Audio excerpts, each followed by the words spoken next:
আজ সন্ধ্যেবেলায় গিয়েছিলাম একটু মেলাতে, আর আজকে আমার সঙ্গে যাচ্ছে দীপায়ন। আমাদের বনগাঁতে বনগাঁ উৎসব নামে একটা মেলা হচ্ছে, সেখানেই গিয়েছিলাম। আর গিয়ে দেখি এখানে ডগ শো হচ্ছে। 50টারও বেশি এখানে কুকুর ছিল। আমি আশেপাশে দেখছিলাম প্রচুর কুকুর, বাট একটারও নাম আমি বলতে পারবো না। আর তারপর ওখান থেকে গিয়েছিলাম একটা গেমের দোকানে। এখানে গেমটা যেটা ছিল সেটা হচ্ছে কয়েকটা বল কয়েকটা বক্সের মধ্যে ফেলতে হবে। সেই বক্সের গায়ে যে কটা নাম্বার লেখা থাকবে সেটা অ্যাড করে যে বড় নাম্বারটা হবে সেই নাম্বারে যে গিফটটা থাকবে সেটা তুমি পাবে। আমি দীপায়ন দুজনেই ট্রাই করেছিলাম, বাট কেউ আমরা সেই নাম্বারটা কালেক্ট করতে পারিনি। আর মেলা এই বছর এই দোকানটা নতুন বসেছে, মায়াপুর ইস্কনের এই দোকানটা। এখানে মায়াপুর ইস্কনে যারা থাকে তারাই সমস্ত খাবার দিচ্ছিল। আর এখানে পাওয়া যাচ্ছিল মোমো, সিঙ্গারা, স্প্রিং রোল। তা আমরা একটা স্প্রিং রোল নিয়ে নিয়েছিলাম।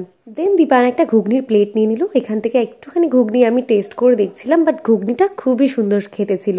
তারপর চলে গেলাম একটা ইয়াররিংসের দোকানে। এখান থেকে আমি কিছু ইয়াররিংস কিনেছি, পরের ভিডিওতে তোমাদের সঙ্গে শেয়ার করব। আর মেলায় গিয়ে একটা বন্ধুর সঙ্গেও দেখা হয়ে খুব ভালো লাগলো।